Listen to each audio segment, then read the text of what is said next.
Dalam Bapa dan Putra dan Roh Kudus. Amin. Allah Bapa di surga, kami Kau ajak untuk menyelamatkan jiwa-jiwa Qura Animarum, terutama mereka yang semakin menjauh dari Tuhan dan yang mungkin meninggal karena perbuatan jahat mereka. Bantu kami ya Bapa untuk selalu berdoa bagi jiwa-jiwa baik di api pencucian maupun di dunia ini. Terpujilah namamu kini dan sepanjang segala masa. Amin.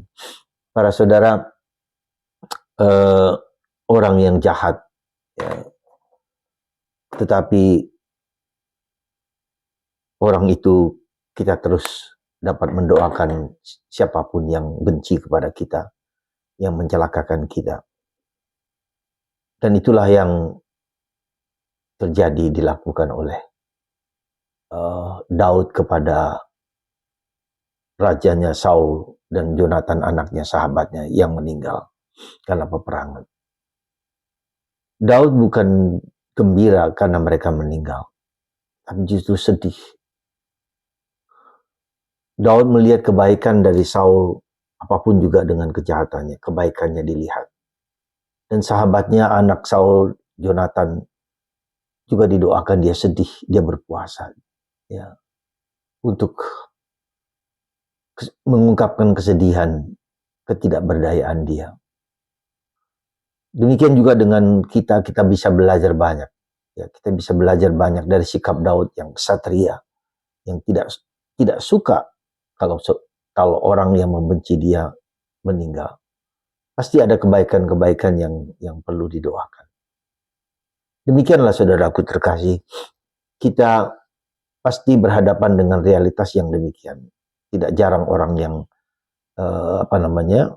yang mengutuk, membenci kita, yang harus kita doakan. Tetap harus kita doakan. Seperti Kristus sebelum wafatnya, ya Bapa ampunilah mereka karena mereka tidak tahu apa yang mereka buat. Mari kita juga mengampuni dan memaafkan siapa saja yang telah melukai hati kita, tidak dengan kebencian, tidak dengan kemarahan, tidak dengan balas dendam, kutukan, tapi justru dengan banyak berdoa. Sikap dewasa dalam beriman inilah yang kita perlu pelajari dalam diri Daud, ya, raja besar bangsa Israel, yang menjadi bapa leluhur Yesus Kristus sendiri. Ya.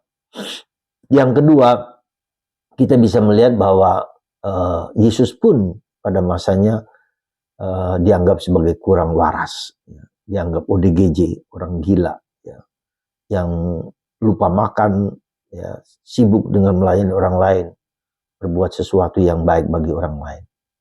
Semoga kita semua hari ini, kapanpun juga, diberkati Tuhan dan selalu berusaha untuk berdoa bagi orang lain. Sekali lagi, berdoa bagi orang-orang yang membenci kita.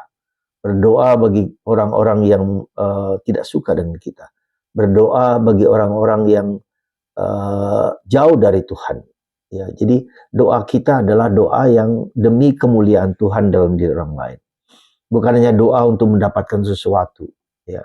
Bukan hanya supaya kita mendapatkan entah mobil, entah kekayaan, entah sukses, entah apa. Tapi doalah untuk seseorang yang supaya jiwanya jangan hilang. Mari kita doakan setiap hari 3 kali Bapa Kami dan 3 kali Salam Maria. Sebelum tidur, ya, 1 kali Bapa Kami dan 1 kali Salam Maria untuk diri sendiri, 1 kali Salam Maria dan 1 kali Bapa Kami untuk orang yang kita cintai, dan 1 kali dan Bapa Kami, Salam Maria dan Bapa Kami untuk orang lain yang jauh dari Tuhan, supaya mereka bertobat kembali kepada Tuhan dan kembali untuk perdamaian. Semoga Tuhan memberkati kita, memberkati Anda semua, dan memberkati perjuangan kita sehari-hari dalam nama Bapa, Putra, dan Roh Kudus. Amin.